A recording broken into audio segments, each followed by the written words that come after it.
जय हिंद। चलिए आज हम समझते हैं कि वास्तव में क्या था कारगिल का युद्ध, जिसमें पाकिस्तान के कुछ पिल्ले हमारे कारगिल नामक जिले के कुछ पहाड़ियों पर कब्जा कर लिए थे और उन पिल्लों को भगाने के लिए हमारी थल सेना को ऑपरेशन विजय, हमारी जल सेना को ऑपरेशन तलवार और वायु सेना को ऑपरेशन सफेद सागर चलाना पड़ा।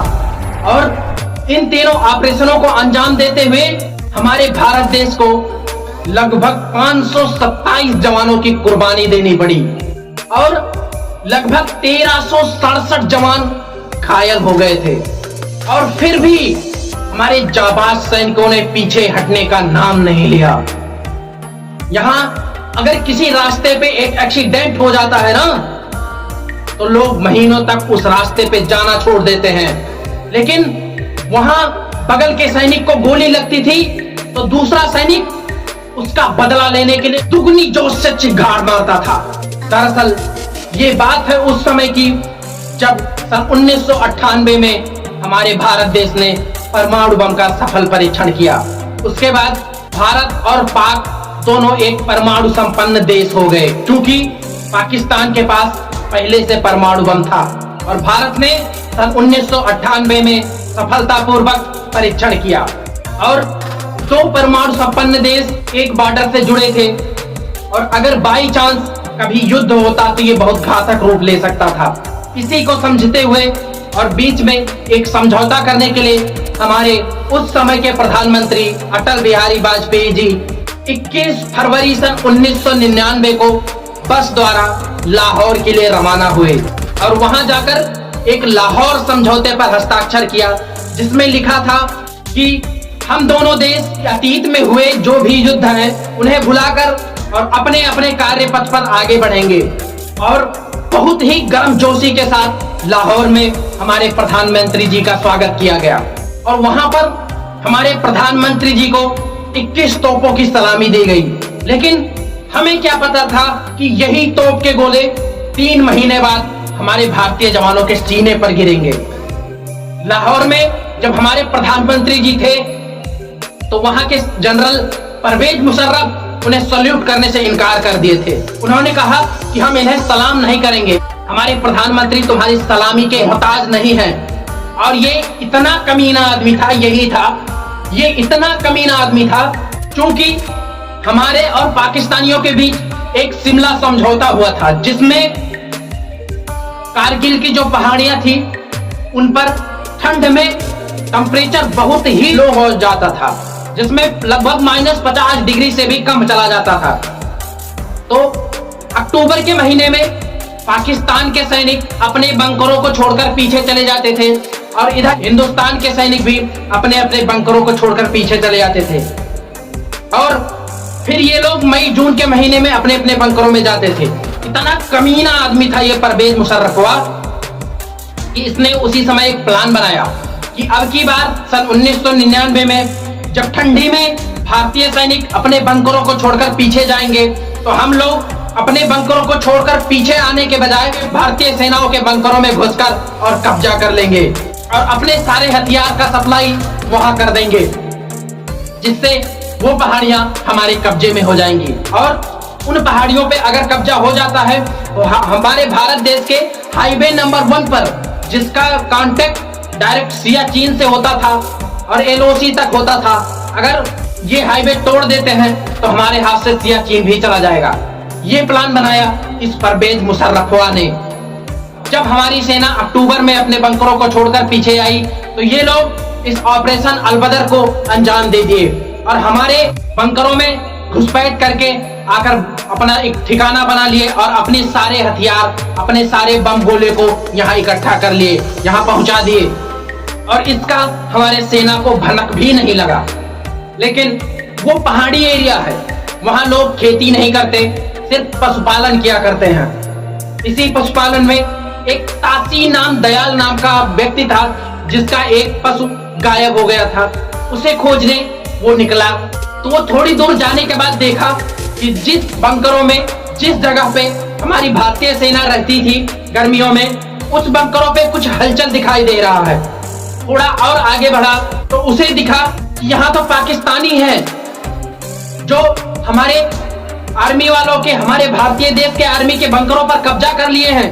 तब उसे पता चला कि ये कमीने हमारे जानवर को चटनी बनाकर खा गए होंगे और इस समय हमें अपने जानवर को ढूंढने से ज्यादा जरूरी काम अपनी भारत माता को बचाना है। और वो बेचारा दौड़ा दौड़ा गया और आर्मी को बताया कि जहां आप लोग रह के सीमा की सुरक्षा करते थे वहां कुछ हलचल है, हमें लगता है कि पाकिस्तानी यहाँ घुसपैठ कर लिए हैं। तब भारतीय आर्मी के 5-6 जवानों की बटालियन पेट्रोलिंग के लिए निकली। पेट्रोलिंग मतलब सर्च के लिए कि क्या है वास्तव में। और वो लोग हमारे ऊंचाई वाले पहाड़ियों पर कब्जा कर लिए थे, जिसमें 4 जगह मेन थी। पहला था मस्कोव, दूसरा द्रास, तीसरा बाटालिक और चौथा काक्सर नामक। इन 4 जगहों पर बहुत एकदम लगभग 400 पोस्ट बना लिए थे पाकिस्तानी। और हमारी पेट्रोलिंग पार्टी जैसे ही रिसर्च के लिए गई तो उन्होंने इसे मार दिया और हमारी पेट्रोलिंग पार्टी वापस नहीं आई। तब हमारे जवानों को झटका सा लगा और हमारे जवानों को लगा कि आतंकवादी हमारे बंकरों में घुस आए हैं, क्योंकि समझौते के तहत पाकिस्तान और भारत दोनों इस समय पीछे हट चुका है। लेकिन क्या पता था कि ये कमीने हटे नहीं है पीछे और हमारे बंकरों में आ गए हैं। 5 मई को हमारी पेट्रोलिंग पार्टी गई थी जो वापस लौट कर नहीं आई। और इसी बीच कारगिल में चूंकि ये सैनिकों का अड्डा था तो यहाँ हथियारों का एक गोडाउन बनाया गया था जिसमें भारतीय सेना के सारे हथियार रखे हुए थे। और पाकिस्तानियों का एक गोला इसी गोडाउन पे आकर गिरा और हमारा कारगिल जिले में रखा सारा हथियार ध्वस्त हो गया और एक झटके में भारत को 127 करोड़ का लॉस हो गया। तब हमें पता चला कि नॉर्दर्न इन्फेंट्री के पाकिस्तानी कुत्ते हैं, क्योंकि मिसाइल किसी आतंकवादी के पास नहीं होती है। ये कमीने सामने से तो लड़ाई कर नहीं सकते, इसलिए पीठ पीछे हमारे बंकरों में घुस आए हैं। जब हमारे देश की सेना पीछे आ गई थी तब, अरे दम है तो सामने से आ, पीछे से क्यों घुसपैठ करता है? अरे पाकिस्तानी पिल्ले संभल जा, अभी तुझमें नादानी बहुत है।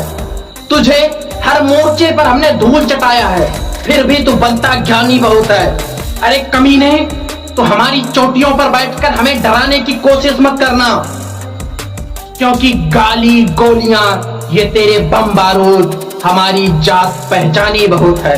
युद्ध में ऐसा माना जाता है कि अगर आप किसी पे हमला करने जाते हैं तो लगभग आपकी सेना 3 गुनी होनी चाहिए, क्योंकि दुश्मन एकदम सतर्क बैठा हुआ है और आपको जाकर युद्ध करना है। लेकिन अगर पहाड़ियों में कहा जाए कि दुश्मन अगर ऊंचाई पर है, आपको नीचे से जाना है, तो लगभग 9 गुना का लॉस होगा आपको, क्योंकि वो ऊपर बैठा है, आराम से एक मौका बना लेगा, उसमें से बंदूक की नाल निकालकर गोली चलाएगा और आपको पता भी नहीं चलेगा कि गोली कहां से आ रही है। और पाकिस्तानी हमारे चोटियों पर बैठकर ऐसा डोमिनेंस बना लिए थे कि हमारे नेशनल हाईवे नंबर 1 से कोई स्कूटर नहीं गुजर सकता था। एकदम टीप के सर पे निशाना मारते थे वो लोग। और ऑफिशियली 19 मई को ऑपरेशन विजय हमारी थल सेना के द्वारा चालू कर दिया गया, जिसमें पूरे देश से सैनिकों को इकट्ठा किया गया और एक टुकड़ी द्रास में, एक टुकड़ी मस्कोव में और कुछ काक्सट में, कुछ बाटालिक में भेजा गया। लेकिन सबसे भयानक युद्ध जो हुआ वो द्रास में हुआ, क्योंकि द्रास में ही सबसे इंपॉर्टेंट पहाड़ियां थी, जिसमें 0.5140 था, 0.4590 था, तोलोलिंग थी, टाइगर हिल नामक पहाड़ी सबसे इंपॉर्टेंट पहाड़ी थी, जिस पर बैठकर हमारे हाईवे नंबर 1 पे वो लोग नजर रख रहे थे। इन पहाड़ियों को आजाद कराना बहुत ही जरूरी था हमारे लिए। और परवेज मुशर्रफ के प्लान के अनुसार हमारे लगभग 140 पोस्ट पर पाकिस्तानी कुत्तों ने कब्जा कर लिया था और नीचे से चढ़ाई करके और उन्हें भगाना बहुत ही मुश्किल काम था उस समय, क्योंकि एक पत्थर गिराते थे तो हमारे 2-4 सैनिक घायल हो जाते थे और जान चली जाती थी। और वो लोग लगभग 1500 की संख्या में थे और फुल हथियार के साथ, artillery gun, MMG machine gun, तो कुछ बाकी नहीं था उन लोगों के पास जो था नहीं। सारे हथियार अपना सप्लाई कर दिए थे हमारे बंकरों में। फिर भी हमारे भारतीय जवानों ने अपने जान को जोखिम में डालकर, अपने जान का बिल्कुल भी परवाह न करके तोलोलिंग और कई छोटी छोटी पहाड़ियों पर कब्जा किया। इसके बाद हमारे भारतीय सैनिकों का जज्बा थोड़ा, जुनून बदला, ऊपर चढ़ा। जितने ऊपर वो चढ़ चुके थे उससे दोगुना हमारे भारतीय जवानों का जज्बा हो गया। उसके बाद सेकेंड लार्जेस्ट पहाड़ी थी पॉइंट 5140, जिस पर बहुत ही मुश्किल से हमारे भारतीय जवानों ने कब्जा किया, अपना तिरंगा गाड़ दिया, जिसमें लगभग कब्जा करते करते सैकड़ों जवान अपनी जान खो बैठे थे, शहीद हो गए थे हमारे भारतीय जवान। उन माओं की गोद सूनी हो गई थी। और फिर सबसे मेन पहाड़ी जो थी वो थी टाइगर हिल, जो सबसे ऊंचाई पर थी, और इस पे कब्जा करने के लिए पॉइंट 5140 से नीचे उतरना था, फिर टाइगर हिल पे चढ़ाई करनी थी। और जब ये लोग उतर रहे थे तो वो लोग टाइगर हिल से इतना बमबारी कर रहे थे कि लगभग उतरने में ही सैकड़ों जवानों की जान चली गई थी हमारे। फिर भी हमारे भारतीय जवानों ने दिमाग लगाकर अपनी स्ट्रेटेजी चेंज किया और तीन तरफ से उतरे पॉइंट 5140 से, और टाइगर हिल पे भी तीन तरफ से चढ़ाई करने का प्लान बनाया। और बहुत ही मुश्किल से, आप समझिए कि जिसे सबसे ऊंचा नाम दिया जाता है वो है बुर्ज खलीफा। उसकी ऊंचाई लगभग 240 या मान सकते हैं 250 फीट ऊंची है, और ये लड़ाई 18,000 फीट ऊपर होती रही थी। 18,000 फीट, जहां अगर चढ़ने को कह दिया जाए एक आम इंसान को तो चढ़ते चढ़ते मर जाएगा। युद्ध करना तो बात की बात है। और अगर इस कारगिल युद्ध में किसी ने हमारा बखूबी साथ निभाया था तो वो था बफोर्स तोप। बफोर्स तोप एकदम टीप के निशाना मारता था, जबकि जब हमारे उस समय के प्रधानमंत्री इसे खरीद कर लाए थे तो विपक्ष इनको गरिया रहा था कि बफोर्स में घोटाला हुआ है। लेकिन जब कारगिल के युद्ध में वास्तव में ये मैदान में उतरा ना, तो 40 किलोमीटर दूर एकदम टीप के निशाना मारता था। नक्शे के हिसाब से जहां मारता था एक अंगुल इधर उधर नहीं गिरता था। इतना निर्णायक युद्ध किया था उस समय बफोर्स तोप। और तब जाके हमारी सेना बैकअप में बफोर्स तोप लेकर टाइगर हिल पे भी अपना तिरंगा लहरा पाई थी। इन मेन पहाड़ियों पर कब्जा करने के बाद भी ये पाकिस्तानी कुत्ते कुछ छोटी छोटी पहाड़ियों में छिपकर बैठे थे, जो वहां से भी गोलियां चला रहे थे। तब ऑफिशियली 27 मई को ऑपरेशन सफेद सागर स्टार्ट किया गया, जिसमें कह सकते हैं कि ये दिन हमारी वायुसेना के लिए बहुत घातक दिन था। काला दिन के नाम के रूप में जान सकते हैं, क्योंकि इस दिन हमारा बहुत लॉस हुआ था। हमारी वायुसेना का बहुत ही लॉस हुआ था। और इस प्लान के अंतर्गत जब हमारे वायुसेना के पायलट नचिकेता जी MiG-21 नामक विमान लेकर और उड़ान भरे, तो मेन पहाड़ियों में जाकर इस वायुयान में टेक्निकल खराबी आ गई और ये वायुयान क्रैश हो गया, जिससे हमारे पायलट नचिकेता जी को पैराशूट के सहारे ड्रॉप होना पड़ा। लेकिन गलती से उनका पैराशूट भारत में ना गिरकर और पाकिस्तान में जा गिरा, जिससे भारत के दबाव में उन्हें नचिकेता जी को वापस तो करना पड़ा, जैसे कि अभिनंदन जी के साथ हुआ था।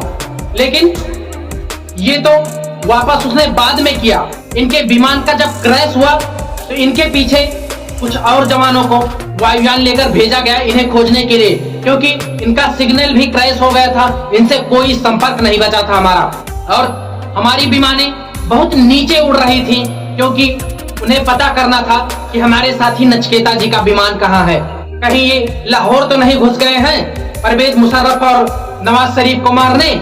इसी बीच बहुत नीची उड़ान भर रहा हमारा विमान, जिसके पायलट उस समय अजय साहब थे, जो कि बहुत नीची उड़ान भर रहे थे। और इसी नीची उड़ान भरने के कारण पाकिस्तानी कुत्ते स्ट्रिंगर मिसाइल से हमारे अजय साहब के विमान पर हिट कर दिया और हमारे अजय साहब का विमान एकदम ध्वस्त हो गया। और जब मिसाइल से अटैक हुआ तो ये भी पैराशूट लेकर और विमान से बाहर निकले, जिससे हमारे अजय साहब जब पैराशूट से नीचे उतर रहे थे तो इन कमीनों ने इतनी गोली मारी थी हमारे अजय साहब को, जो कि पायलट थे, कि उनके शरीर के टुकड़े टुकड़े गिर रहे थे। इतनी निर्मम हत्या की थी इन कमीनों ने। और ये भारत की नाजायज गलती से पैदा हुए पाकिस्तानी कुत्ते थे, जिन्होंने मिसाइल से हमारे विमान पे अटैक किया था, जबकि हमारा विमान सिर्फ अपने विमान को खोजने के लिए गया था उस समय। और ये पाकिस्तानी कमीना कह रहा था कि ये मामूली से आतंकवादी हैं। क्या मामूली से आतंकवादी के पास मिसाइल होती है जो विमान को गिरा सके? तब हमारी वायुसेना ने अपना प्लान बदला कि अब हम अपना हेलीकॉप्टर यूज करेंगे, क्योंकि जो लड़ाकू विमान होते थे वो बहुत तेजी से निकल जाते थे और पता नहीं चल पाता था कि कहां है हमारा विमान। हेलीकॉप्टर यूज करने का प्लान बनाया गया, जिससे एक समस्या थी कि ये लड़ाई 18,000 फीट ऊपर हो रही थी और हमारे जो हेलीकॉप्टर थे, लड़ाकू हेलीकॉप्टर काफी भारी भरकम थे, वो केवल 10,000 फीट तक ऊंचे उड़ सकते थे। लेकिन हमारे इंजीनियरों में इतना दिमाग था कि उन्होंने उस समय जो Mi-37 नाम का हेलीकॉप्टर था, जिससे पैसेंजर ढोए जाते थे, उस हेलीकॉप्टर में मिसाइल लोड करने के लिए चैम्बर बनाया और उसी हेलीकॉप्टर से हमला करने का प्लान बनाया गया। क्योंकि ये हेलीकॉप्टर हल्के थे और काफी ऊपर जाने में निर्णायक साबित होते थे। बस इनमें एक कमी थी कि इनमें आग के गोले छोड़ने की क्षमता नहीं थी, क्योंकि ये सवारी वाले हेलीकॉप्टर थे और स्टिंगर मिसाइल जो होती है वो गर्मी को सूंघकर हिट करती है। तो जब हमारे हेलीकॉप्टरों पे स्टिंगर मिसाइल से हमला होता है तो ये हेलीकॉप्टर आग का गोला छोड़ने लगते हैं, जिससे वो आग के गोले अपनी तरफ इस मिसाइल को अट्रैक्ट कर लेते हैं और हमारे हेलीकॉप्टर बचकर निकल जाता है। लेकिन हमारे इन हेलीकॉप्टरों में ये कमी थी, फिर भी इन हेलीकॉप्टरों को अटैक के लिए उड़ाया गया और पहला हेलीकॉप्टर जाके ध्वस्त कर दिया एक बंकर को, दूसरा हेलीकॉप्टर भी पीछे से ध्वस्त कर दिया। लेकिन तीसरा हेलीकॉप्टर, जो कि इन्हें काफी नीचे उड़ाना पड़ता था क्योंकि ये लड़ाकू वाले हेलीकॉप्टर नहीं थे, ये पैसेंजर वाले हेलीकॉप्टर थे, निशाना बनाने में इनसे दिक्कत होती थी। तो तीसरा बेचारा निशाना बना ही रहा था कि एक स्टिंगर मिसाइल आई और हमारे तीसरे हेलीकॉप्टर को हिट कर गई, जिससे वो हेलीकॉप्टर और उसमें बैठे सैनिकों को हम बचा नहीं सके। लेकिन इस हेलीकॉप्टर के पीछे लगे चौथा हेलीकॉप्टर उस पूरे एरिया में जितने बंकर थे इतनी बमबारी किया कि धूल धूल हो गई एकदम। जितने सैनिक थे सब मिट्टी में मिल गए, पता नहीं चल रहा था कि यहाँ भी सैनिक का बंकर था। और फिर हमारी वायुसेना ने अपनी स्ट्रेटजी तुरंत बदली और फ्रांस से लिया गया उस समय का मिराज 2000 नामक जहाज को लड़ाई के लिए उड़ाया। और कह सकते हैं सबसे निर्णायक, सबसे ज्यादा अगर हमारे लिए कुछ अच्छा साबित हुआ तो वह यही मिराज 2000 था, जिसे पाकिस्तान फ्रांस से खरीदने के लिए मना कर दिया था कि ये काफी भारी भरकम है, हमारे किस काम का है। अरे देखो भारी भरकम है तो तुम्हें कूचेगा भी ऐसे। और इसी बीच 24 जून को बहुत बड़ा हादसा होने वाला था। हमारे 2 मिराज 2000 जहाज लेकर 2 पायलट उड़े, जिसमें से एक 22 साल का जवान पट्टा था जो पायलट था और एक सीनियर ऑफिसर थे जो उनके पीछे उसे लीड कर रहे थे। दोनों लोग इन जहाजों को लेकर उड़े और गलती से हमारे जो नौजवान पायलट थे ये पाकिस्तान की सीमा में घुस गए और एक गुलेटी नाम की जगह थी जहां पाकिस्तानी आर्मी का एकदम बटालियन रहती थी। उस बटालियन को देखकर ये नवयुवक पायलट अपनी मिसाइल वहां लॉक कर दिया। और अगर एक मिसाइल कहीं लॉक कर दी जाती है और छोड़ दिया जाता है तो वो मिसाइल खुद ही आपको ढूंढ कर मार देगी, आप कहीं भागकर बच नहीं पाएंगे। और लॉक करने के बाद जूनियर पायलटवा पूछता है अपने सीनियर से कि हम एक अड्डे को लॉक कर लिए हैं, हम यहाँ मिसाइल मारने जा रहे हैं। तब तक सीनियर पायलट पूछे कि ये बता तू पाकिस्तान में तो नहीं घुस गया है? तब इसे ध्यान आया कि हम तो सीमा क्रॉस करके पाकिस्तान में घुस गए हैं। तब उन्हें बताया कि नहीं हम पाकिस्तान में घुस गए हैं। तब सीनियर ने रोका, नहीं नहीं रुक जा, मत मारना, दिल्ली का सख्त आदेश है कि हमें अभी 1 साल पहले परमाणु बम का परीक्षण किए हैं, दुनिया वैसे गुस्साई है। अभी हम अगर उसके सीमा में घुसकर अगर युद्ध करते हैं तो ये एकदम ओपन युद्ध हो जाएगा, जो ठीक नहीं है। और कुछ दिन बाद पता चला कि उसी बटालियन में पाकिस्तान के प्रधानमंत्री नवाज शरीफ और जनरल परवेज मुशर्रफ दोनों आए थे। अगर ये सीनियरवा ना रोका होता तो जूनियर तो इनको मार डालता। एक मिसाइल लॉक करके छोड़ता तो पूरा खत्म हो जाता, और जो काफी घातक साबित हो सकता था, क्योंकि 2 परमाणु संपन्न देशों के बीच युद्ध काफी घातक होता है। जनरल परवेज मुशर्रफ मरते तो कुछ नहीं होता, क्योंकि सेना लड़ाई के लिए ही बनती है। लेकिन अगर कोई राजनीतिक व्यक्ति मरता है तो बवाल मच जाता, क्योंकि अब जानते हैं कि प्रथम विश्व युद्ध क्यों हुआ था। एक छोटा सा देश ऑस्ट्रिया के राजकुमार की हत्या हुई थी और उसी को लेकर प्रथम विश्व युद्ध हो गया था। तो अगर पाकिस्तान के प्रधानमंत्री मरते तो क्या होता। खैर, जो होता हम देख लेते। एक और शौर्य गाथा इतिहास में हमारी लिखी जाती कि हमने पाकिस्तान नाम के देश को खत्म कर दिया, जैसे आज रसिया यूक्रेन के साथ कर रहा है। कम से कम रोज रोज का बवाल तो खत्म हो जाता और चींटी के चालने से मंजिल नहीं गिरा करते। तो उनके 2-4 मिसाइल और 2-4 परमाणु बम रख लेने से भारत देश का विनाश नहीं हो सकता था। थोड़ा लॉस होता, लेकिन जो ये बार बार सीने पे गोली लग रही है, इससे तो हमें फुर्सत ही मिल जाती। और ये सब चल ही रहा था कि हमारी नेवी ने एकदम बवाल मचा दिया और अपनी जितनी नेवल शिप और जहाजें, लड़ाकू जहाजें थी, सारा अरब सागर में उतार दिया और पाकिस्तान का एकदम नेवल ब्लॉक लगा दिया, जिससे पाकिस्तान में बिल्कुल पेट्रोलियम आना बंद हो गया।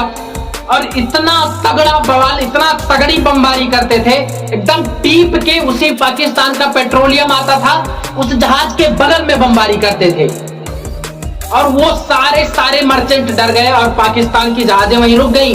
पाकिस्तान में मात्र 6 दिन का पेट्रोलियम बचा था, उसके बाद वो खत्म हो जाता। उसकी सेना कहां से लड़ती, उसकी गाड़ियां कहां से चलती। इतना तगड़ा नेवल ब्लॉक हमारी नेवी ने लगा दिया था।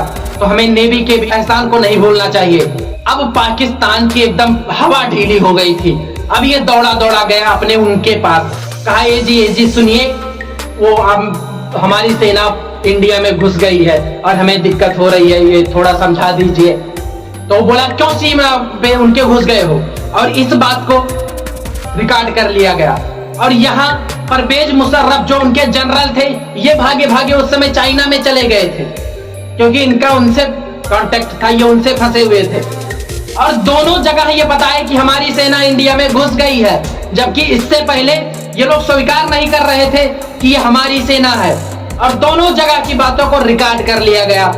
और यहाँ आकर हमारे प्रधानमंत्री जी एकदम कॉन्फ्रेंस पे वायरल कर दिए कि वास्तव में पाकिस्तान ने स्वीकार कर लिया है कि भारत में उसी की सेना घुसी है।